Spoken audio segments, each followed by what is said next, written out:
Assalamualaikum warahmatullahi wabarakatuh. Om Swastiastu, Namo Buddhaya, Salam Kebajikan.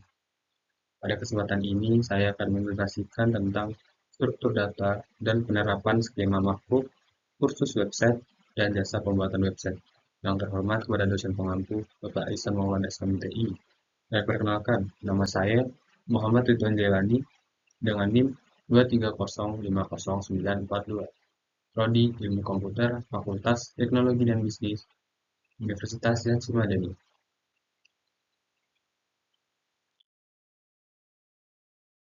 Apa itu skema makro?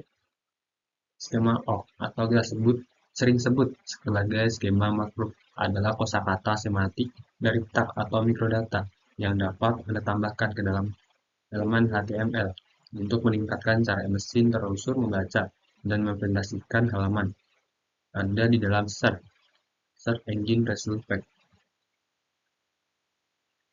Nah, skema makro itu penting. Di sini yang pertama adalah meningkatkan visibilitas.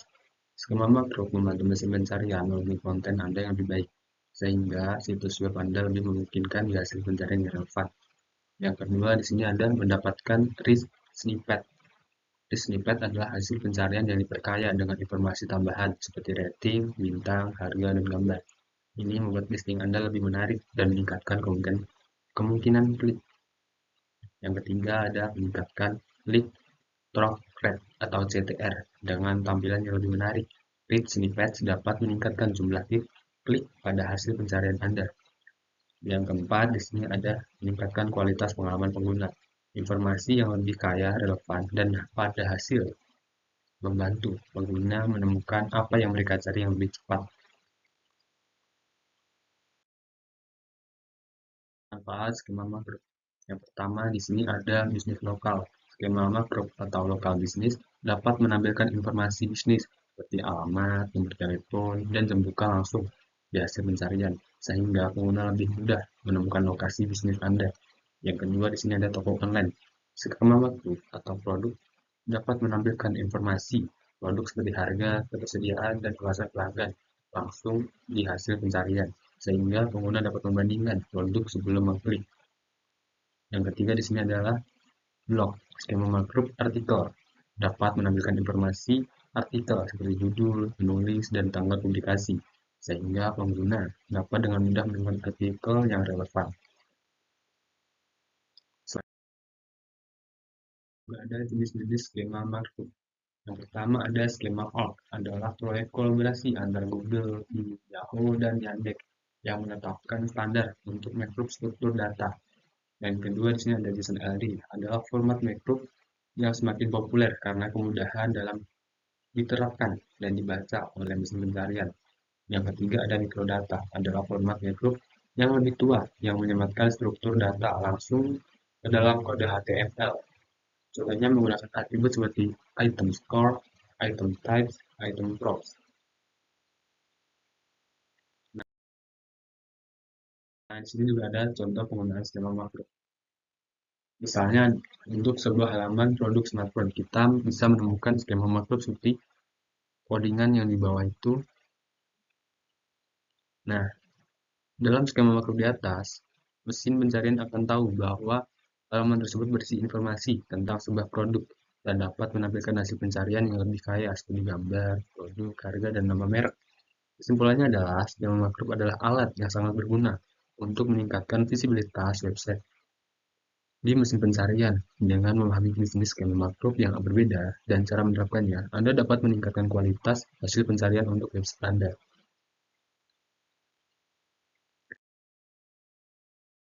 Nah, di sini juga ada langkah-langkah menerapkan skema makro. Yang pertama, identifikasi dulu jenis skema makro yang sesuai. Nah, tentukan jenis konten yang ingin Anda tambahkan di dalam skema makro.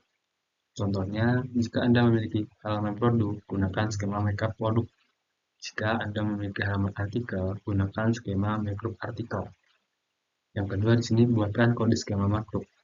Gunakan format JSON LD yang merupakan format yang paling umum digunakan dalam skema makro. Tempatkan kode skema makro di dalam tag atau script dengan tipe application atau ID plus JSON. Letakkan kode ini di bagian head atau di dekat elemen yang ingin Anda berikan struktur data.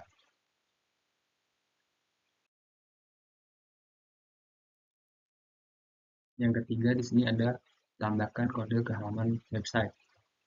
Salin kode skema makro Anda yang telah dibuat ke dalam bagian head atau di dekat elemen yang relevan pada halaman HTML Anda. Yang keempat, validasi skema makro. Gunakan alat validasi skema makro seperti Google Struktur, Data Testing Tools untuk memeriksa apakah kode skema makro Anda sudah benar dan tidak ada kesalahan. Alat ini akan memberikan laporan yang menunjukkan apakah skema makro Anda sudah valid dan jenis rich snippets yang akan ditampilkan. Kita sudah memasuki tentang pengertian struktur data. Nah, struktur data adalah cara kita mengatur dan menyimpan data di dalam sebuah website agar data tersebut dapat diakses, dimanipulasi, dan diolah dengan efisien. Struktur data di sini jadi struktur data terbagi menjadi dua. Yang pertama ada HTML, yang kedua ada XML. Yang pertama, HTML, Hypertext Markup Language, struktur data dasar untuk membuat halaman website. Mendefinisikan elemen-elemen seperti judul, paragraf, gambar, dan tautan. Contohnya struktur HTML untuk sebuah paragraf menggunakan elemen P. Ini adalah sebuah paragraf. Yang kedua di sini ada XML, Extensible Markup Language, bahasa markup yang dapat didefinisikan sendiri untuk menyimpan data. Sering digunakan untuk menyimpan data yang kompleks dan terstruktur. Contohnya adalah struktur XML untuk data buku. Nah, kita bisa melihat codingan yang ada di samping book, title, sudah judulnya belajar pemrograman, author adalah penulisnya, years adalah tahun.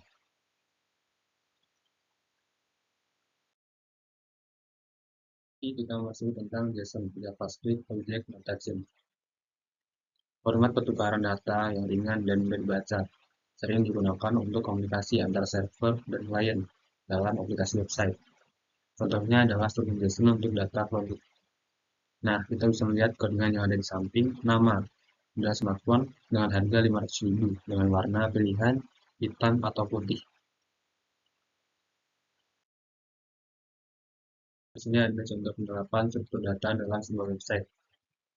Struktur artikel. Setiap artikel pada sebuah blog atau website berita memiliki struktur yang jelas, seperti judul, penulis, tanggal publikasi, isi artikel, dan kategori.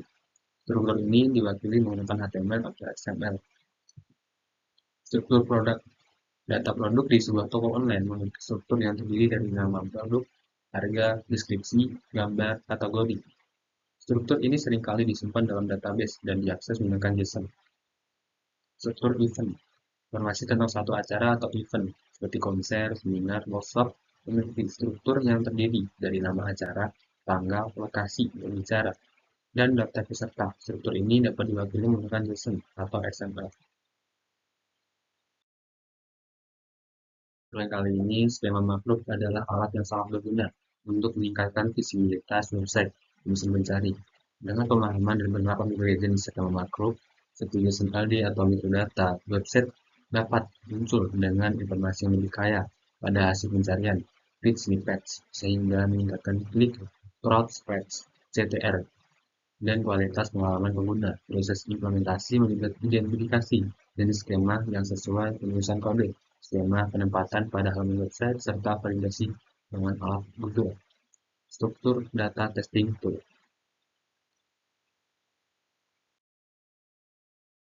Mungkin hanya itu saja yang bisa saya sampaikan. Apabila ada salah kata, saya mohon maaf. Wassalamualaikum warahmatullahi wabarakatuh.